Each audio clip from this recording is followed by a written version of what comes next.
La Vierge du Rocher, autre titre, Le drame de Lourdes, un film de 1933 de Georges Palu, qui signe également le scénario, avec dans la distribution Colette Darfeuil, Madeleine Guity, Gaby Basset, Georges Melchior et Les Petits Chanteurs à la Croix de Bois.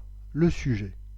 Une famille pieuse, une autre incroyante, et un petit garçon victime d'un accident qu'un médecin croit voué pour toujours aux béquilles, mais qui marche soudain normalement grâce à sa foi dans la Vierge de Lourdes, notre avis. Ce film fera une seconde carrière en 1936 sous le nouveau titre du châtiment d'une mère. Ce film religieux évoque la vie de Sainte Bernadette Soubirous, mais ce n'est pas une biographie de la sainte.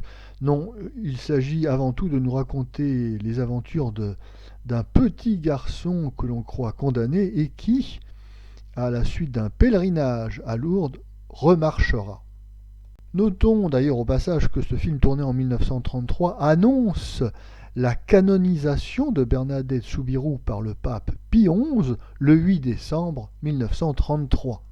Ce film est réalisé par Georges Palu d'une manière conventionnelle et un petit peu naïve, mais ce n'est pas gênant ici car le film est avant tout destiné à la jeunesse et à une jeunesse chrétienne.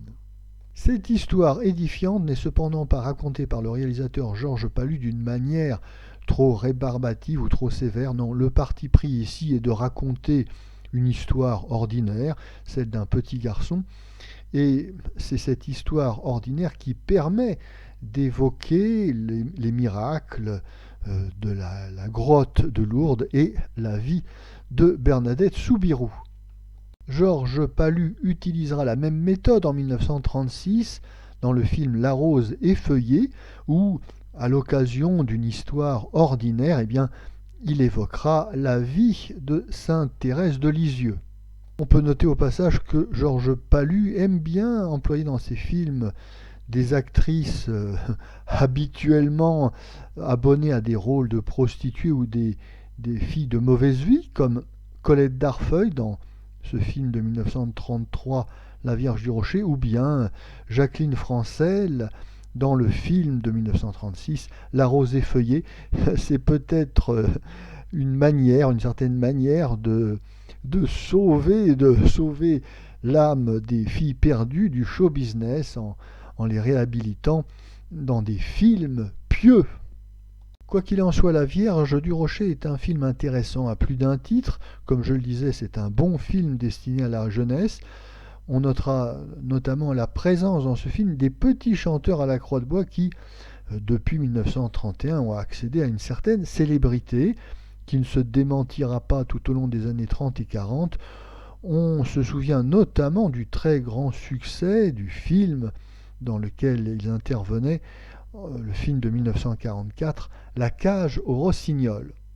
Par ailleurs, ce film évoque les miracles de Lourdes en évitant les pièges du film spectaculaire, du film tapageur, racoleur, qui en appelle au voyeurisme du spectateur.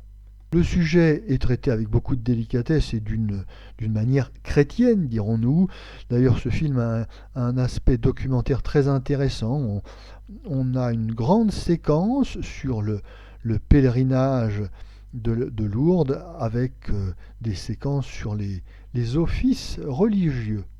Les films religieux sont plutôt rares dans le cinéma français et pas toujours réussis d'un point de vue cinématographique, s'entend, comme par exemple le très médiocre L'Appel du silence de 1936, mais celui-ci, La Vierge du Rocher de 1933, est une des tentatives réussies, de même qu'il en sera par exemple en 1938 du bon film de Maurice de Canonge, Thérèse Martin, sans toutefois bien sûr égaler certainement le meilleur film religieux de la période, à savoir Monsieur Vincent de 1947 avec Pierre Freinet.